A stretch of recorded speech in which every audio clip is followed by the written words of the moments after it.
राजीनामा दिल्यानंतर ते भारतीय जनतामध्ये प्रवेश करणार असल्याची चर्चा आहे।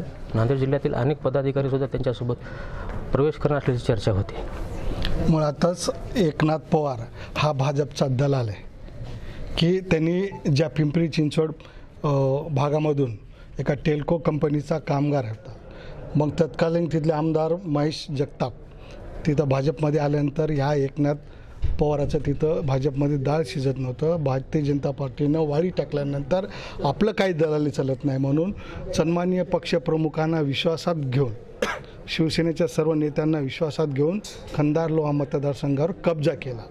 कब्जा करून निष्ठावंत शिवसैनिकांना बाजूला ठेवून उपऱ्यांना पदं दिले। उपऱ्यांना पदं देऊन निवडणुकीच्या काळामध्ये निष्ठावंत पदाधिकाऱ्यांना कोणालाही खंदार लोहा मतदारसंघामध्ये प्रचाराला बोलले नाही। एकंदरीत माझा विश्वास आहे की भाजपनी आताही त्याच्या ऑफिसमध्ये, जेव्हा त्यांनी शिवसेनेमध्ये होते त्याचं भाजपचं, नितीन गडकरीचं, देवेंद्र फडणवीसचं पिंपरी चिंचवडच्या ऑफिसमध्ये फोटो होता भाजपचा। म्हणजे एक खबऱ्या म्हणून, भाजपचा खबऱ्या म्हणून एकनाथ पवार शिवसेनेमध्ये येऊन शिवसेनेचं अंतर्गत सगळं माहिती घेऊन परत तो बाहेर जात आहेत। आत्ताच आमच्या नांदेड जिल्हा शिवसेनेने जाहीर आवाहन केलेलं आहे की यानंतर जर पक्षश्रेष्ठीवर आमचे सन्माननीय शिवसेना सचिव विनायक राऊत साहेब, सुषमा अंधारेताई, त्यासोबत आमचे संपर्कप्रमुख बबनरावजी थोरात यांच्याविषयी जर बोललात तर शिवसेना खपून घेणार नाहीत।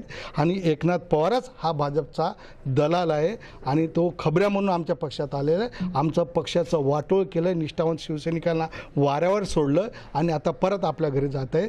तर आताच आमच्या जिल्हा प्रमुखांनी सांगितलं की तू जा, पण जात असताना याद राख की तुम्ही जर पक्षश्रेष्ठीवर बोलत असाल तर जिल्ह्यात फिरू देणार नाही, असं नांदेड जिल्हा शिवसेनेच्या वतीनं जिल्हा प्रमुखांना आवाहन केलं होतं। आम्ही जे सर्व सिनियर शिवसैनिक यांच्या मताशी आम्ही सहमत। एकनाथ पवार यांनी शिवसेनेच्या नेत्यावर जर टीका केली, आरोप प्रत्यारोप केले तर नांदेड जिल्हा शिवसेना जे आहे ते एकनाथ पवार यांना नांदेड जिल्ह्यात फिरू देणार नाही अशी भूमिका आता पदाधिकाऱ्यांनी घेतली आहे। यशपाल भोसले, TV9 मराठी, नांदेड।